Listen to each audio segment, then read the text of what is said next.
What's good, y'all? It's Akira here, back with another video. And today we're going to be talking about how you can succeed in creating a Cricut business. I have a few notes here. Don't judge me if I am looking down.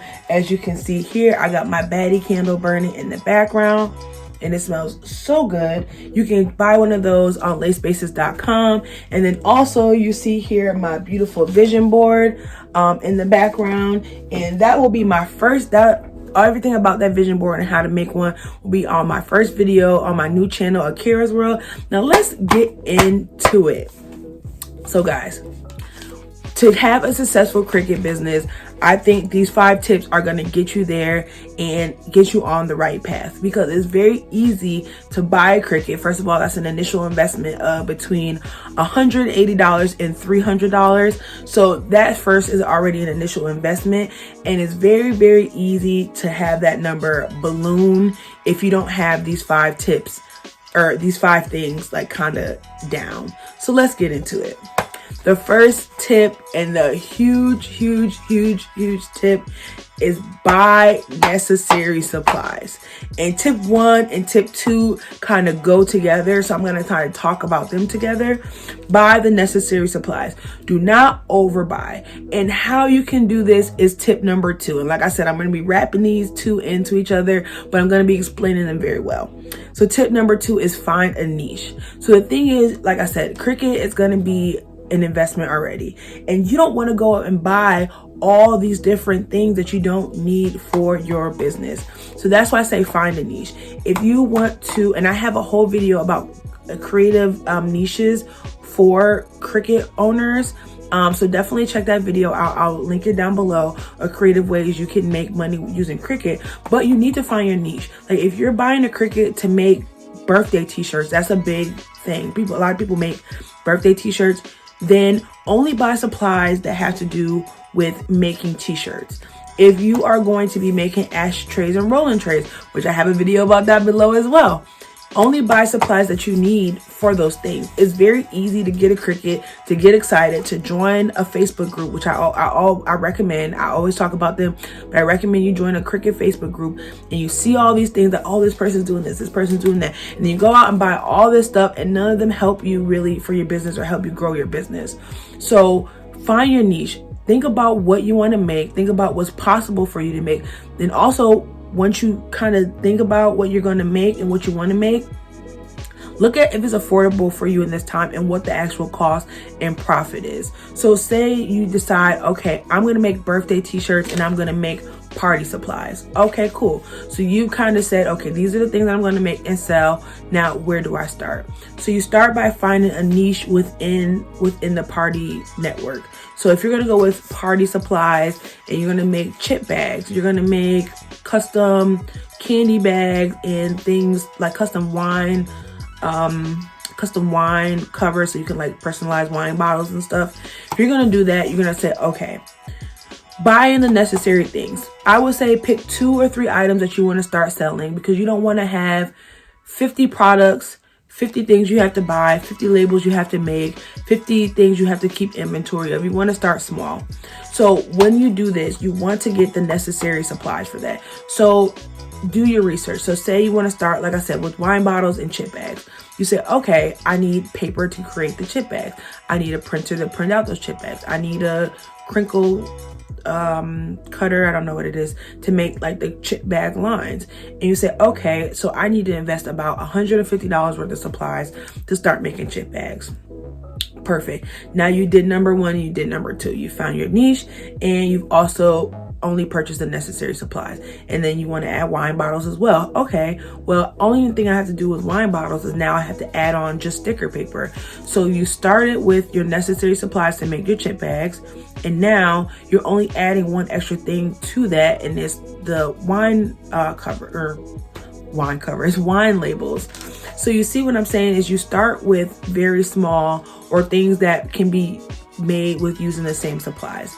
So say like you go with the chip bags, you can make chip bags, you can make Oreo bags, you can make Capri Sun labels and all that stuff using those same 2 things.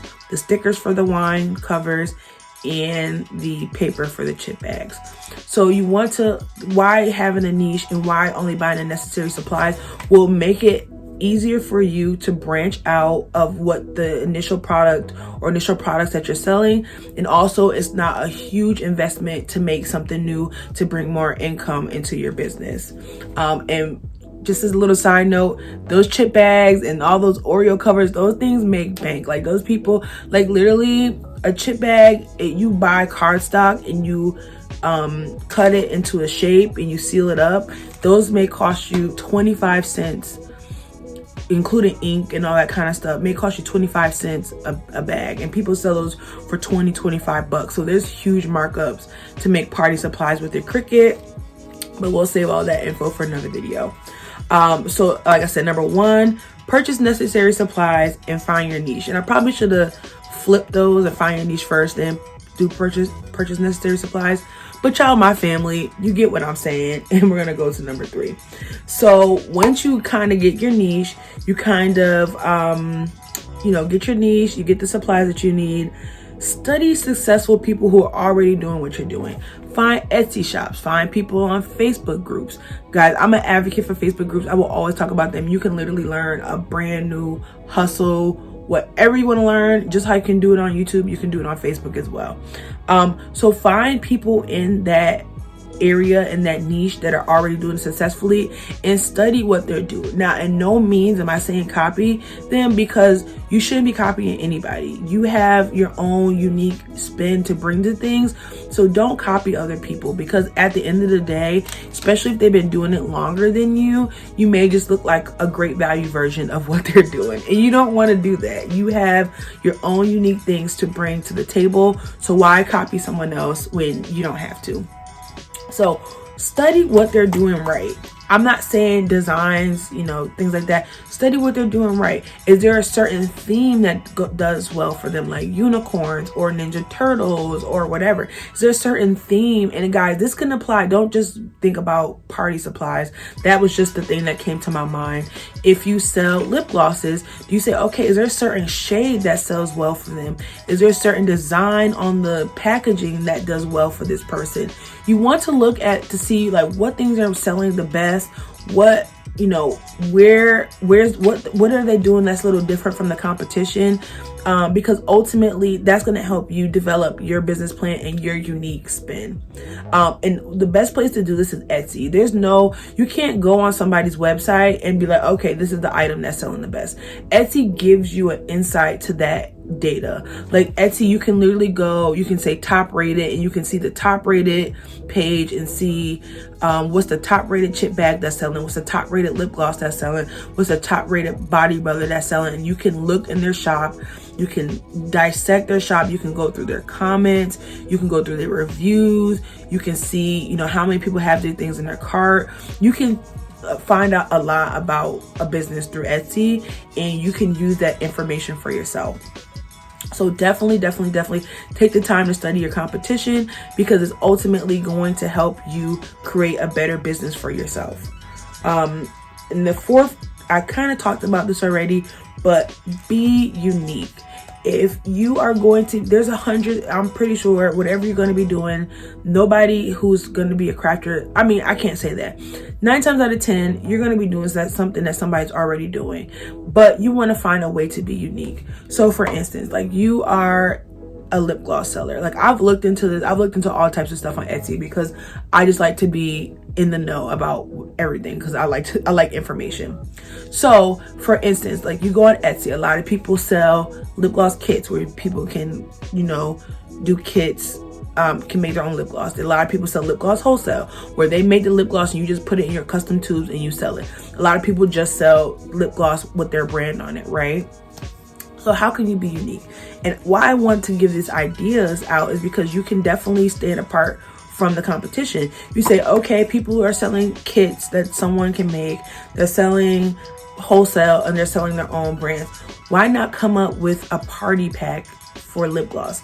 So you can say, hey, okay, nobody's really doing this. They're all selling lip gloss. Let me sell lip gloss in a different way.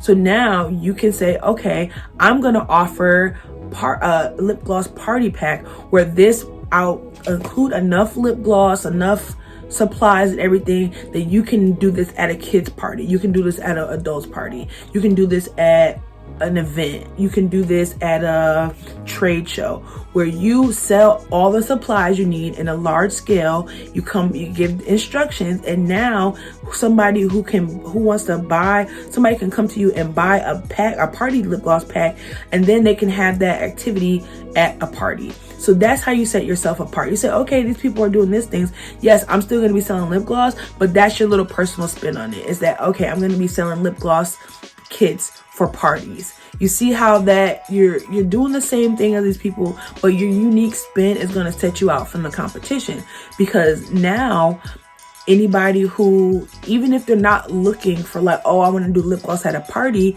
you're going to come up in that party section over people who are just selling in the lip gloss section. You see what I'm saying? You see how that can really set your business apart from someone else's? So think about things like that. You really want to take the time and think about what's going to make your business unique.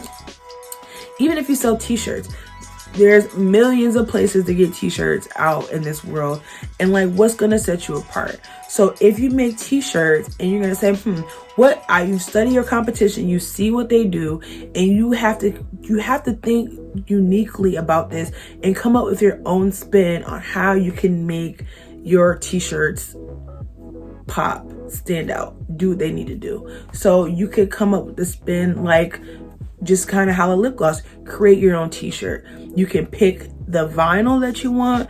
You can maybe cut out shapes. You can maybe cut out letters, and they can pick a name or whatever. And you can send them the t-shirt. You can send them the vinyl and instructions on how to make their own t-shirt. So now you've gone from being in the t-shirt category on Etsy where there's thousands of people to the DIY section on Etsy where there's less t-shirt makers, there's less people, there's less competition in that category, and you're still doing the same thing. And again, to reel this whole point back to where we started, you can literally do all these things with Cricut. Now, the lip gloss party pack, you won't be able to make lip gloss with the Cricut, but you can personalize your branding with this. You can personalize the tubes that you sell in the party pack. You can make instruction guides that are professional and that you can cut out with your Cricut on cardstock. You can laminate them. There's so many things that you can do with your Cricut. And if you need to, like, say you need to pivot instantly, like say step 4 for your party pack just doesn't make a lot of sense and you need to change that, you don't have 50 instruction guides that you purchased and you got printed that you can't use now. You can definitely make changes with your business like that. And that's what kind of takes us into the next step here. Okay, so that brings us to the next and final tip here on how to successfully start a Cricut business is to practice making. Don't make one and then say, I'm ready, and start selling. I see so many people, like I said, I'm in these Facebook groups, I'm on Etsy, I'm on Facebook Market. I look at all these people and you can tell when somebody has made one of something and they're like, okay, I know how to do this now, I'm selling. Take your time and practice, because the thing is, you want people to buy from you, but you don't want 1,000 one-time customers. You want people to continue to come back to your brand, continue to grow with you. Like say you only offer rolling trays at the beginning, then you start doing ashtrays, you start doing stash jars. You want that customer to grow with you. They say, okay, I got a rolling tray, but now I want an ashtray and a stash jar from you. And because you put out quality product, because you took the time to practice and learn with that first tray, you'll keep that customer throughout time. So definitely practice. It is not a race. You don't go with the first thing. Okay, just like building a house. You wouldn't make a frame out of wood. You say, okay, I can build a house now. You practice. You get to that point where you can do this. So practice, get your craft to the best that you can possibly can, and then start selling. Because ultimately it's going to save you money, because you're not going to have to, when a customer's not happy, you're not going to have to rebuy stuff, remake stuff, refund them. It's going to also reflect good on your business, and it's ultimately going to keep your customer base. So practice before you start selling. I hope these 5 tips on how to start a successful business. I can't talk today. I hope these 5 tips on how to start a successful Cricut business worked out for you guys. Thank you guys for watching. Don't forget to subscribe to my new channel, Akira's World. It's going to be so much fun on that channel. I can't wait to get started with you guys. And again, don't forget to hop on LacedSpaces.com to get you a candle. And thank you guys for watching. I will see you in the next one.